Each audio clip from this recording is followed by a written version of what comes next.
اب یہ ایک درخت کی بات ہو رہی ہے، کسی چیز میں چھپا ہوا تھا، جیسے چھپا ہوا ہوتا ہے، تو کیا تھا اس میں جو چھپا ہوا درخت کیوں تھا وہ؟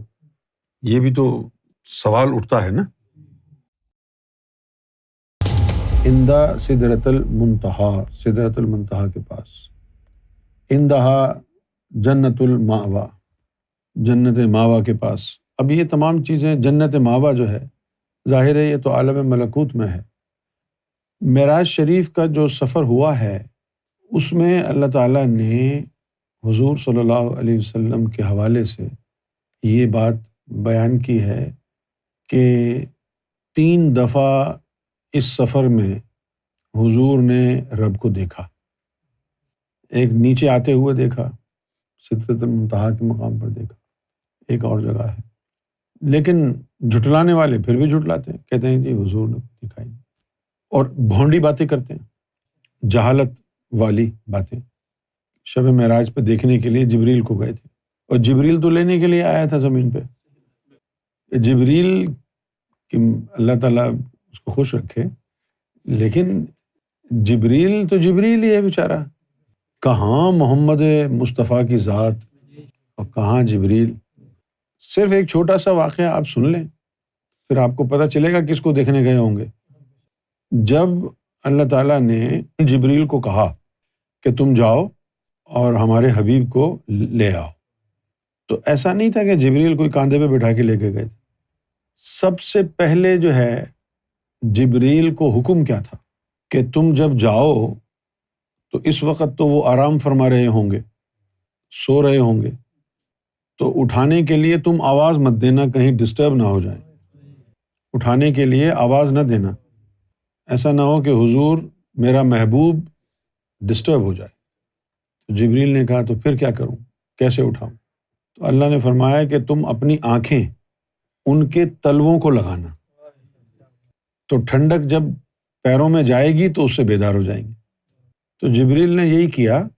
جبریل جب آیا زمین پر تو اس نے اپنی دونوں آنکھیں نبی پاک صلی اللہ علیہ وسلم کے تلوہ مبارک کو لگائیں، تو اس کی آنکھوں کی ٹھنڈک حضور کے پیروں میں گئی، جس سے آپ نے آنکھیں کھول لی، سلام پیش کیا حضور کی بارگاہ میں اور کہا کہ اللہ نے آپ کو یاد کیا ہے۔ اب آپ ذرا دیکھیے کہ وہ جبریل جو حضور کو بیدار کرنے کے لیے اتنے اسٹرکٹ پروٹوکول کو آبزرو کر رہا ہے کہ وہ آواز دے کر بھی اٹھانا اس کے نزدیک گستاخی ہے، اور وہ اپنی آنکھوں کو حضور کے تلوہ مبارک سے لگا کر آپ کو اپنی موجودگی کا احساس دلا رہا ہے، تو کیا اس جبریل کا دیدار کرنے حضور گئے ہوں گے اوپر؟ یہ مولویوں کی کہانیاں ہیں، گستاخی ہیں۔ اب جیسے یہاں پر ایک لفظ لکھا ہے اذا یغشا سدرۃ ما یغشا۔ اب یہ ایک درخت کی بات ہو رہی ہے، کسی چیز میں چھپا ہوا تھا، جیسے چھپا ہوا ہوتا ہے، تو کیا تھا اس میں جو چھپا ہوا درخت کیوں تھا وہ؟ یہ بھی تو سوال اٹھتا ہے نا۔ خیر آگے بڑھتے ہیں۔ یہ سدرۃ المنتہا کا جو مقام ہے یہ بڑا ضروری ہے، یہاں پر ہر فقیر کو جانا پڑتا ہے۔ سرکار ہم کو بھی لے کے گئے تھے، اور وہاں کے جو پتے تھے، پھل تھے، سرکار نے فرمایا کہ اس میں سے توڑ لو اور کھا لو، تو ہم نے جو ہے توڑ لیے۔ ایک تو درخت ایسا ہے کہ اس میں سے صرف اس میں ذات اللہ پتوں کی صورت میں اس کی شاخیں ہیں، لیکن یہ جو سدرۃ المنتہا ہے یہ آخری درخت ہے، اس کے بعد وہ عالم ختم ہو جاتا ہے۔ اچھا، یہ جو لفظ سدرہ ہے، سدرہ کا ایک معنی یہ بھی ہے کہ کسی چیز کو روکنے کے لیے یہ درخت بنایا گیا ہے، اور منتہا کا مطلب ہوتا ہے آخری اسٹیج، اس کے بعد نہیں ہے، یعنی بس اس کے بعد آپ آگے نہیں جا سکتے۔ اچھا، آپ لوگوں کو تو صرف اتنا بتایا گیا ہے نا قرآن شریف میں کہ سارا کا سارا علم جو ہے الکتاب لوح محفوظ میں ہے۔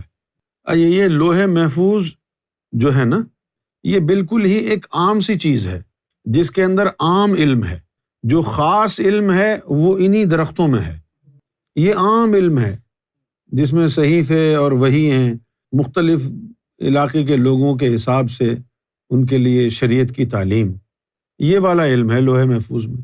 جو خاص علم ہے وہ تھوڑی ہے یہاں پر، اور یہ جس درخت کے بارے میں کہا ہے کہ اذا یغشا سدرۃ ما یغشا، یہ وہ درخت ہے جس میں سے علم لدنی کی شاخیں پھوٹتی ہیں، جس کو کور کیا ہوا ہے۔ اور جو سدرۃ المنتہا ہے اس میں مکس شاخیں ہیں، کوئی شاخ ہے جو اس میں محمد کی ہے، کوئی شاخ ہے جو اس میں ذات اللہ کی ہے، کوئی شاخ ہے جو امام مہدی کے نام کی ہے، اور اس میں سے لائٹیں نکلتی ہیں، جیسے رات کو جگنو نہیں ہوتا ہے، جگنو فائر فلائی، جگنو جو ہوتا ہے، تو اسی طریقے سے اندھیرے میں یہ درخت کے پتے چمکتے ہیں جگنو کی طرح، اور دور سے یہ نام جو پتوں کے لکھے ہوتے ہیں وہ دور سے نظر آتے ہیں۔ تو جب ہم نے شروع میں را ریاض کا ذکر دیا تھا تو وہ را ریاض کا ذکر زبانی کلامی نہیں تھا، وہ ریاض الجنہ سے پتے لے کے آیا تھا میں۔